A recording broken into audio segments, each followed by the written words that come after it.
أوحينا إليك كما أوحينا إلى نوح والنبيين من بعده. صدق الله مولانا العلي العظيم وبلغنا رسوله النبي الكريم الأمين ونحن على ذلك من الشاهدين والشاكرين الحمد لله رب العالمين. امام بخاری رضی اللہ تبارک و تعالی عنہ نے اپنی جامع صحیح کا جو پہلا باب باندھا جس پر گفتگو چل رہی تھی اور وہ گفتگو گزشتہ سے آج کی گفتگو گزشتہ سے پیوستہ ہے. جو گفتگو کل چل رہی تھی اسی سے آج کی گفتگو ملحق ہے. مجھے کچھ گوشے بعد میں یاد آئے. میں چاہتا ہوں کہ جو میں نے کل کہا اس کا بھی اعادہ ہو جائے اور اس آیت کے تحت جو گوشے ہیں ان کو بھی میں یہاں پر ذکر کر دوں. میں نے اپنی عادت کے مطابق امام بخاری نے باب یہ باندھا کہ حضور سرور عالم صلی اللہ تبارک و تعالی علیہ وسلم کی طرف وحی کی ابتدا کیسے ہوئی.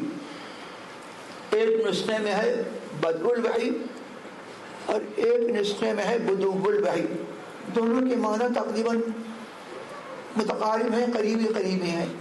بدء کے معنی ابتدا کے ہیں اور بدوء الوحی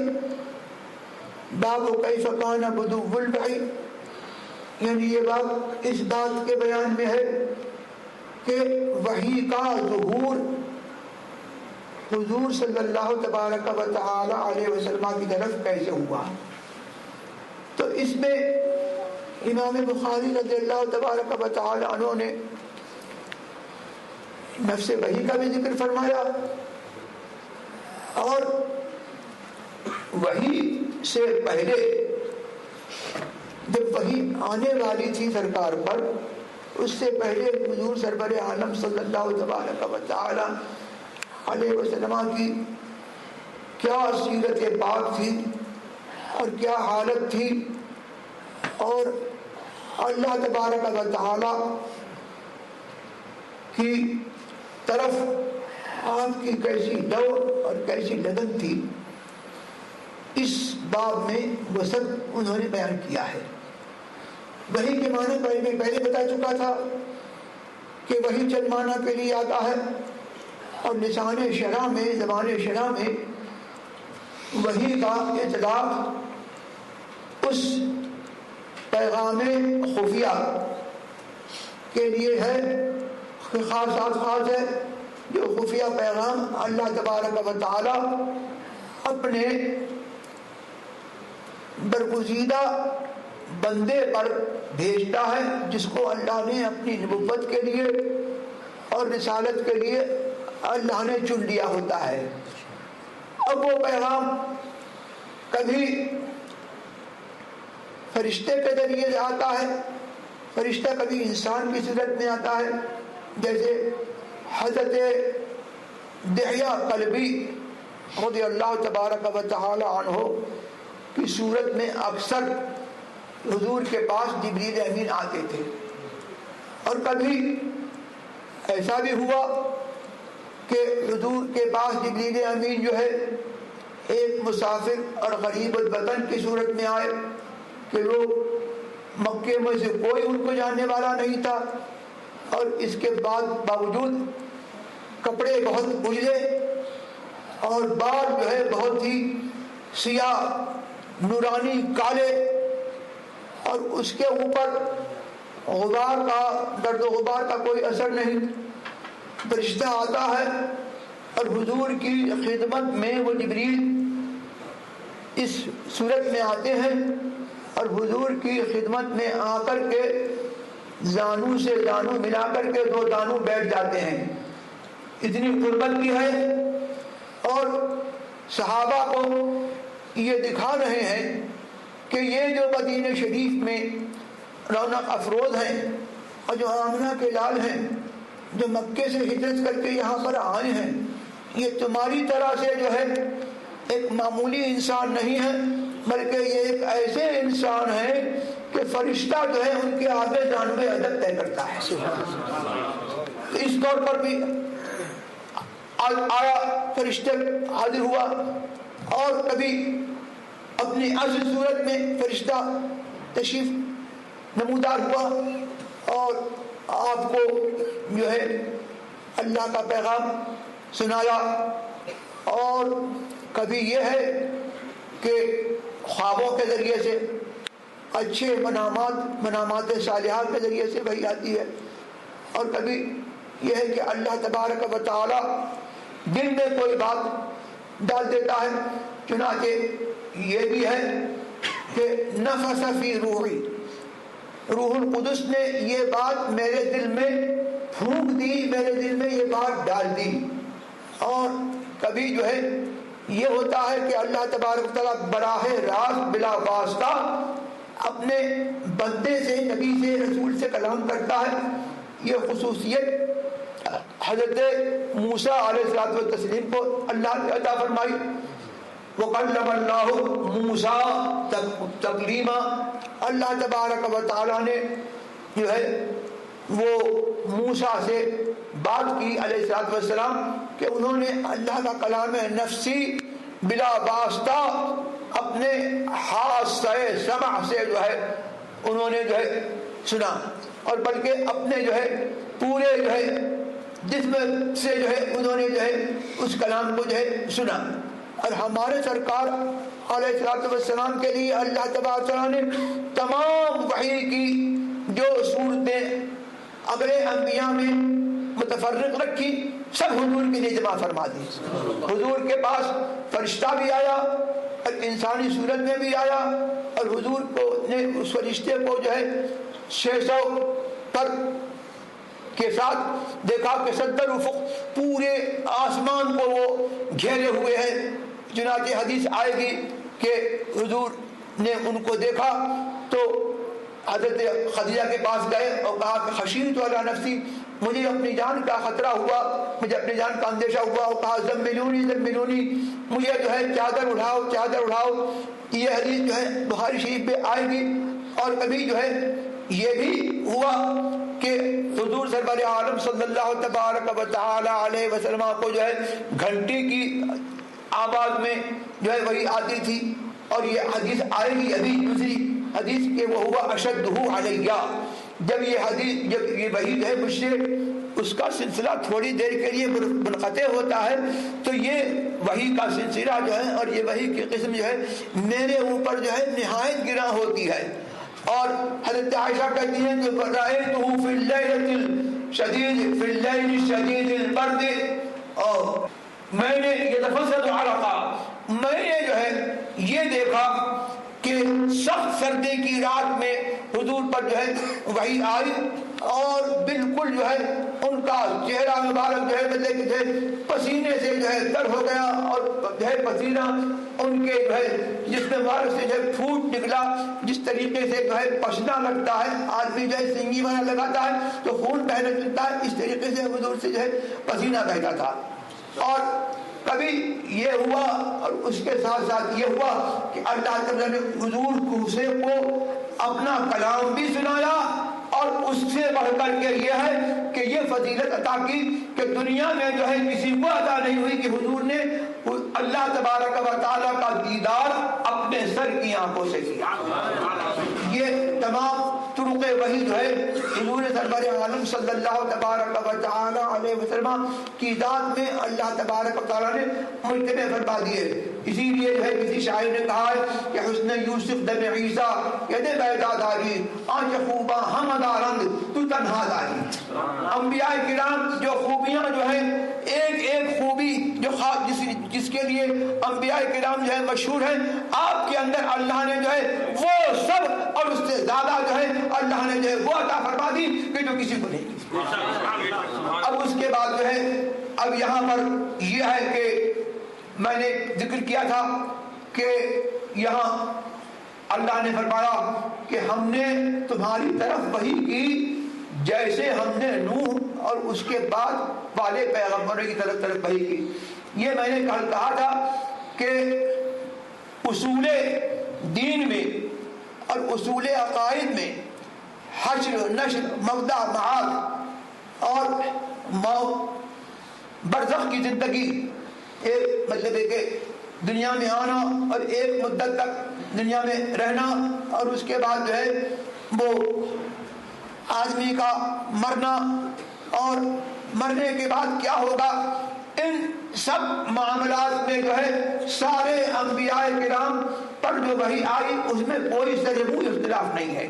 یہ حضور کی دلیل نبوت، حضور کی جو ہے حضور کی نبوت کی دلیل بھی ہے، اور اس بات کی بھی دلیل ہے کہ اللہ تبارک و تعالیٰ نے حضور سرور عالم صلی اللہ تبارک و تعالیٰ علیہ وسلم کو اولین کے علوم غیب عطا فرمائے، آخرین کے علوم غیب عطا فرمائے، اور حضور اللہ تعالیٰ نے حضور پر اپنا فضل و کرم یہ فرمایا کہ تمام انبیاء کے علوم ان کو عطا فرمائے، تمام اور اولین کے علوم کو عطا فرمائے، اور اس کے علاوہ جو ہے اپنی ذات و صفات کا وہ علم عطا فرمایا، اور قیامت میں بھی وہ علم عطا فرمائے گا کہ جو حضور ہی کا حصہ ہے، اس میں جو ہے کسی اور کا حصہ نہیں۔ اب یہاں پر یہ ہے کہ یہی جو نبوت کی دلیل ہے یہ حضور سرور عالم صلی اللہ تبارک و تعالیٰ کی عموم رسالت کی دلیل ہے کہ حضور جو ہے صرف عربوں کے رسول نہیں ہیں، بلکہ جیسے عربوں کے رسول ہیں ویسے ہی یہود کے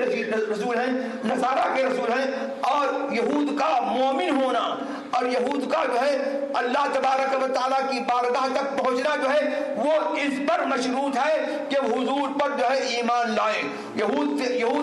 حضرت موسیٰ کی امت اور نصرانی حضرت عیسیٰ کی امت، ان سے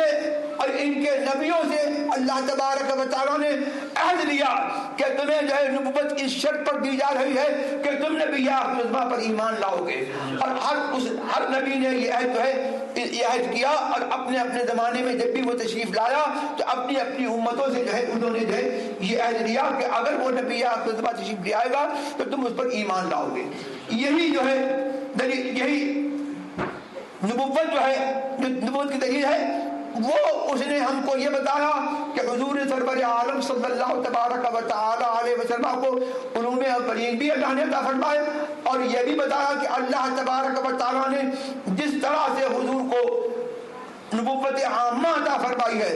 ویسے ہی اللہ تبارک و تعالی نے حضور سرور عالم صلی اللہ تبارک و تعالی علیہ وسلم کو اولین و آخرین کا، ہر زمانے کا اور ہر مکان کا اللہ نے جو ہے ان کو شاہد اور حاضر اور ناظر اور گواہ بنا کر دیا۔ اسی لیے قرآن کریم ارشاد فرماتا ہے وَكَذَلِكَ جَعَلْنَاكُمْ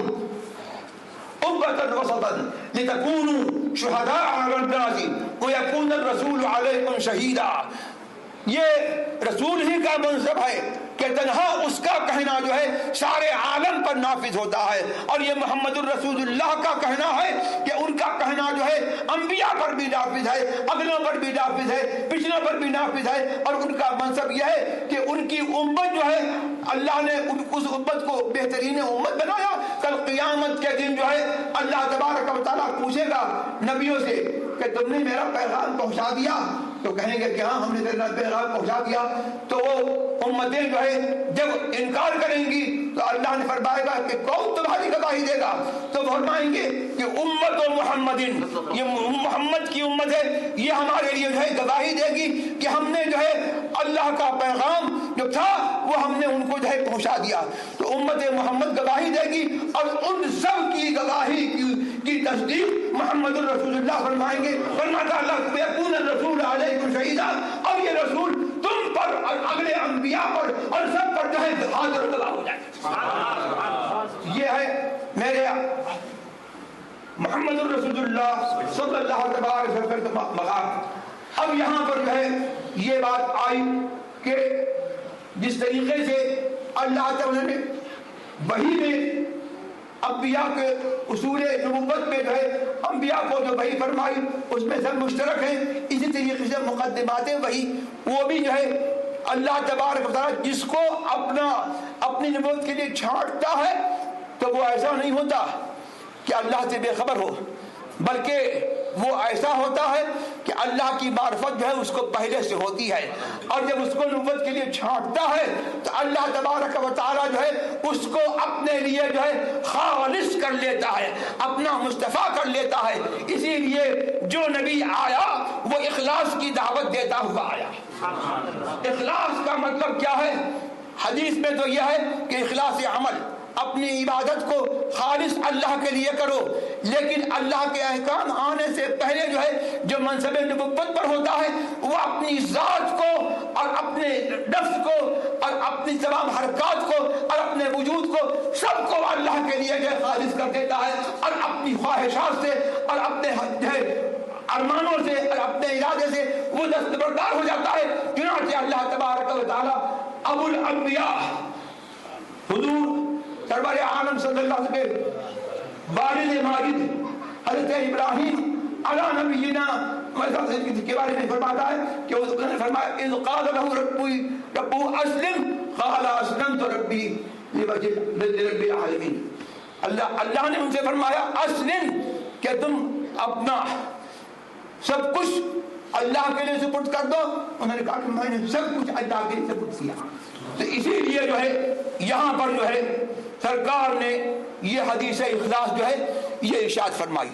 کہ یہ حدیث اخلاص جو ہے یہ مقدمات وحی میں سے ہے، اور اخلاص یہ منصب ہے انبیاء کرام کا، اور ہر یہ اخلاص جو ہے ساری ہر شریعت میں اور ہر نبیوں کی ہر نبوت میں جو ہے اگلی شریعت میں جو ہے اخلاص کی تعلیم جو ہے وہ سب نے دی ہے۔ حضور نے بھی جو ہے اسی کی تعلیم دی اور فرمایا انما الاعمال بالنیات، اعمال کا دار و مدار نیتوں پر ہے، اعمال نیتوں سے ہیں۔ یہاں پر جو ہے انما حرف حضر ہے، اعمال مبتدا ہے، بالنیات اس کی خبر ہے۔ ترجمہ یہ ہوا کہ اعمال نیتوں سے ہیں، تو ہم یہ دیکھتے ہیں کہ بہت سارے اعمال ایسے ہیں کہ جو بغیر نیت کے جو ہے ہو جاتے ہیں۔ مثلا طہارت، نجاست کا ازالہ، یہ نیت پر موقوف نہیں ہے۔ اسی طریقے سے پرہیزگاری یہ نیت پر موقوف نہیں ہے۔ آدمی اپنے آپ کو نظر بد سے محفوظ رکھے، جہاں اللہ نے دیکھنے سے منع کیا ہے، آدمی جو ہے اس کو اپنی نظر کو محفوظ رکھے، اپنے کان کو محفوظ رکھے، اپنے ہاتھ کو محفوظ رکھے، زنا سے اپنے آپ کو محفوظ رکھے، چوری سے محفوظ رکھے، تو ان سب صورتوں میں جو ہے وہ پرہیزگار کہلائے گا اور یہ نیت پر موقوف نہیں ہے۔ تو اس کا مطلب یہ ہوا کہ بہت سارے اعمال جو ہے وہ بغیر نیت کے ہو جاتے ہیں۔ اب حضور سرور عالم صلی اللہ تبارک و تعالی کا یہ کلام ہے، اور ہمیں تو حضور کی شریعت سے یہ پتہ لگا ہے کہ ایک عاقل بالغ کا کلام مسلمان کا کلام، اور مسلمان سے بھی قطع نظر ایک عاقل بالغ کا کلام جو ہے وہ جہاں تک ہو اس کو صحیح پہلو پر محمول کیا جائے گا، اور اس عاقل بالغ کلام کو جو ہے الغاء سے اور لغو ہونے سے بچایا جائے گا۔ اب یہاں پر جو ہے اشکال یہ ہے کہ بہت سارے اعمال جو ہیں وہ بغیر نیت کے پائے جاتے ہیں، تو اب کلام کیسے صحیح ہو؟ مطلب یہ ہوا، علماء نے فرمایا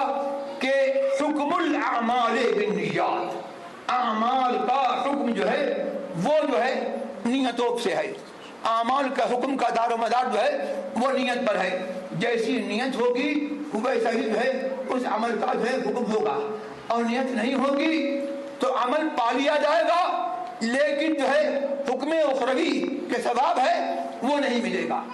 اب یہاں پر ایک مشہور اختلاف ہے شافعی کا، امام شافعی کا اور امام اعظم ابو حنیفہ رضی اللہ تبارک و تعالی عنہ کا، وہ یہ ہے کہ آیا وضو کے اندر نیت شرط ہے یا نہیں؟ امام شافعی نے کہا کہ وضو میں نیت شرط ہے، اس لیے کہ حضور نے فرمایا انما الاعمال بالنیات، اعمال جو ہے ان کا دار و مدار نیتوں پر ہے، لہذا اگر وضو میں نیت کی تو وضو ہو جائے گا اور نماز صحیح ہوگی، اور بے نیت کے اگر اس نے ہاتھ منہ دھو لیا تو وضو نہیں ہوگا اور نماز صحیح نہیں ہوگی۔ امام اعظم یہ فرماتے ہیں کہ وضو میں نیت جو ہے وہ شرط نہیں ہے، اس لیے کہ وضو جو ہے وہ عبادت مقصودہ سے نہیں ہے بلکہ ایک عبادت مقصودہ کا جو ہے وسیلہ ہے، اور وسائل میں جو ہے نیت شرط نہیں ہے، بلکہ وسائل میں یہ دیکھا جاتا ہے کہ وہ وسیلہ جو ہے، جو عمل کسی عمل کا وسیلہ ہے، وہ کسی طور پر جو ہے متحقق ہو جائے۔ تو اب ہم دیکھتے ہیں کہ بہت سارے اعمال جو ہے بغیر نیت کے جو ہے ہو جاتے ہیں، تو ان میں سے جو ہے ایک وضو بھی ہے۔ لہذا حکم الاعمال، یہ تقدیر عبارت یہ رکھی گئی کہ حکم اعمال جو ہے وہ نیت پر ہے۔ تو اب امام شافعی نے کہا کہ حکم جو ہے دونوں کو شامل ہے۔ ایک حکم ہوتا ہے جس سے صحت متعلق ہوتی ہے، یعنی کسی عمل کا صحیح ہونا یا فاسد ہونا، یہ حکم دنیاوی ہے، اور اس عمل پر جو ہے ثواب ملنا یا ثواب نہ ملنا، عقاب ہونا، یہ حکم اخروی ہے۔ تو حکم جو ہے چونکہ دونوں کو شامل ہے، تو امام شافعی نے جو ہے کہا کہ حکم جو ہے عام ہے، لہذا جو ہے جب حکم عام ہے تو وضو کے بغیر، نیت کے بغیر اگر نیت نہیں کرے گا تو وضو نہیں ہوگا۔ لیکن ہم یہ کہتے ہیں کہ یہاں پر حکم کا جو تقدیر جو مانی گئی ہے وہ ضرورت تصحیح کلام کے لیے ہے، کہ اس کے بغیر جو ہے کلام صحیح نہیں ہوتا تھا، تو یہ تقدیر جو ہے وہ اقتضاء النص ہے، ضرورت نے تقاضا کیا، اور ضرورت کا یہ قاعدہ ہے کہ جو ثابت ہوتا ہے ضرورت کی بنا پر، وہ اسی ضرورت کی مقدار ہی پر جو ہے منحصر رہتا ہے۔ اب ضرورت جو ہے وہ ایک اجماعی حکم سے جو ہے وہ پوری ہو جاتی ہے۔ اجماعی حکم کیا ہے جس پر سب کا اتفاق ہے؟ وہ یہ ہے کہ اگر عمل سے ثواب کی نیت کی ہے تو ثواب ملے گا، اور ثواب کی نیت نہیں کی ہے تو بہت سارے اعمال جو ہے وہ نیت کے محتاج نہیں ہیں، ان میں ثواب نہیں ملے گا لیکن وہ عمل ہو جائے گا۔ تو جب اجماعی حکم اجماع سے یہ مسلم ہے تو اب ایک مراد ہو گیا، اب دوسرا مراد جو ہے نہیں ہو سکتا۔ لہذا جو ہے ہمارے علماء نے جو ہے یہ مانا کہ ثواب الاعمال بالنیات، اور یہاں سے اشباح النظائر بھی ابن نجیم نے جو ہے یہ قاعدہ مقرر رکھا کہ لا ثواب الا بالنیہ، نیت کے بغیر جو ہے ثواب ہوگا ہی نہیں۔ اب یہاں پر جو ہے امام اعظم کی اور حنفیہ کی تائید جو ہے خود نفس حدیث میں ہے کہ فرمایا وَإِنَّمَا لِكُلِّ امْرِئٍ مَّا نَوَىٰ، ہر مسلمان کے لیے، ہر آدمی کے لیے وہی ہے جو اس نے نیت کی۔ اب لوگ یہاں پر کچھ لوگ عربیت سے میں سمجھتا ہوں کہ واقف لوگ یہاں پر موجود ہیں، لام جو ہے وہ انتفاع کے لیے بھی آتا ہے، اور لام جو ہے تخصیص کے لیے بھی آتا ہے، ملک کا فائدہ دینے کے لیے بھی آتا ہے، اور لام جو ہے تخییر کے لیے بھی آتا ہے، یعنی کسی چیز کا اختیار دینے کے لیے بھی جو ہے وہ لام آتا ہے۔ اب یہاں پر لام جب انتفاع کے لیے ہم نے مانا تو اس کا مطلب یہ ہے کہ ہر شخص کو اپنی اس نیت میں جو اس نے نیت کی ہے اس نیت میں اس کو فائدہ ہوگا۔ تو فائدہ کیسے ہوگا؟ مطلب ثواب سے ہوگا یا بغیر ثواب کا فائدہ ہو جائے گا؟ ثواب کے۔ ہاں، تو اب یہاں پر جو ہے گویا کہ یہ جملہ جو ہے وہ تاکید ہے پچھلے جملے کی، اور تاثیر بھی ہے کہ اس میں جو ہے دوسرے نئے معنی کا جو ہے افادہ ہے، اور اس میں ایک جامعیت جو ہے حضور کے کلمات میں جو ہے وہ یہ ہے کہ مختلف اس کے اندر وجوہ ہوتے ہیں۔ اب ایک بات فائدہ تو یہ ہوا، دوسرا فائدہ یہ ہے کہ آدمی کو اپنے عمل میں جو اس نے کیا اس میں اس کو اختیار ہے۔ یہاں سے جو ہے اہل سنت والجماعت کی ایک اور اصل جو ہے وہ ثابت ہوئی، وہ یہ ہے کہ آدمی اپنی عبادت کا، نماز کا، روزے کا، حج کا، زکوٰۃ کا اور دوسرے نیک اعمال کا ثواب چاہے تو اپنے لیے رکھے اور چاہے تو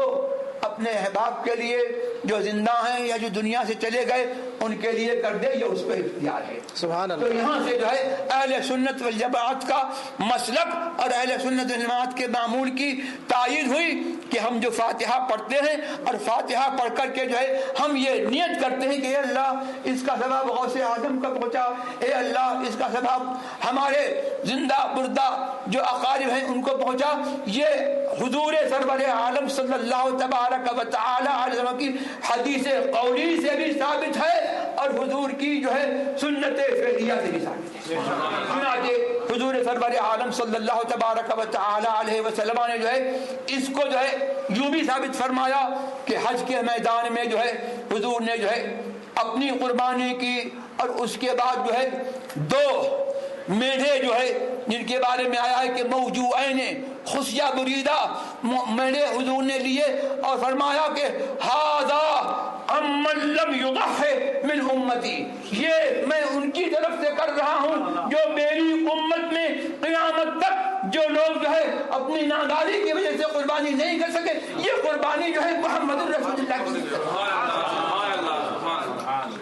تو یہ جو ہے اہل سنت والجماعت کی جو ہے تائید میں اور حنفیہ کی تائید میں جو ہے انما لکل امرئ ما نوى جو ہے سرکار نے ارشاد فرمایا. وآخر دعوانا الحمدللہ رب العالمین.